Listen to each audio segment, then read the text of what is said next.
بسم الله أول حاجة كده معايا هاجيب حلة وأضيف نُص كوباية من الزيت، تمام كده، هاضيف كوباية إلا ربع من الدقيق، وأنا باحب جدًا أعملها في حلة ألومنيوم وما تسألونيش ليه، بس أنا باحب أعملها كده دايمًا، هافضل أقلِّب في الدقيق لحد ما ريحته تطلع وياخد لون خفيف بالشكل ده زي ما أنتم شايفين، وإيدي طبعًا ما تسيبش التقليب، بانزل بعد كده بربع كيلو من السمسم المحمص، تمام كده، لازم يكون محمص، وأفضل أقلِّب بقى طبعًا الكمية براحتك خالص، بس أنا دايمًا باعملها بالكمية دي وبتطلع زي ما أنتم شايفين قمر ومضبوطة. بعد كده باضيف ربع كيلو من السوداني برضه محمّص، وانزل واقلّب بقى، الغرض من التشويحة دي إيه، إن ريحة العسل تبقى كلّها فيها طعم السوداني وطعم السمسم. هانزل بعد كده ب2 كيلو من العسل الأسود بالشكل ده زي ما أنتم شايفين، فورًا أول ما هانزّل العسل على طول هانزل ب3 معالق كبار من الحلبة المطحونة، ولازم كمان تنخليها بمصفى سلك، تمام كده؟ الحلبة المطحونة اللي هي مش عليها أي إضافات، أنا مش هاحط قرطاس تحويجة ولا هاحط حاجة محوّجة خالص، هي بالحلبة بس زي ما كنا بنعملها زمان. وأول ما تحطيها إيدِك ما تسيبش تقليب عمرها ما هتكلكع منِّك تمام، اوعي تستني العسل يغلي أو يسخن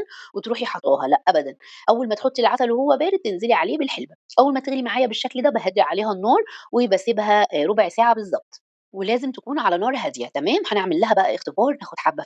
في بمعلقة كده في طبق بعد إيه ربع ساعة تمام، ونسيبها يهدى شوية، في اختبار تاني بالمعلقة زي ما أنتم شايفين كده، باجيب المعلقة وأنفّضها كويس جدًا وباعمل فيها خطوط بالمعلقة بالشكل ده، لو الخطين ما جوش على بعض يبقى هي كده تمام.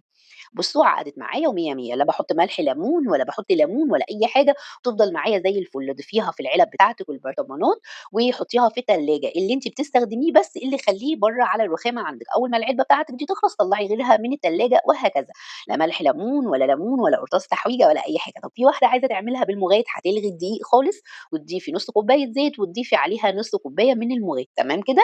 والله بتطلع خطيرة، جرّبوها بالطريقة دي، طعم وريحة زمان فيها طريقة غير طبيعية، كلّنا طبعًا أمهاتنا ربنا يبارك في عمرهم وصحتهم ويرحم أمواتنا وأموات المسلمين، على طول كانوا بيعملوها لنا بالطريقة دي، ودي طريقة الصح والأصلية بتاعة زمان، بألف هنا وشفا لكل اللي يجرّبها، وما تنسوش تعملوا لي like وshare وبس كده.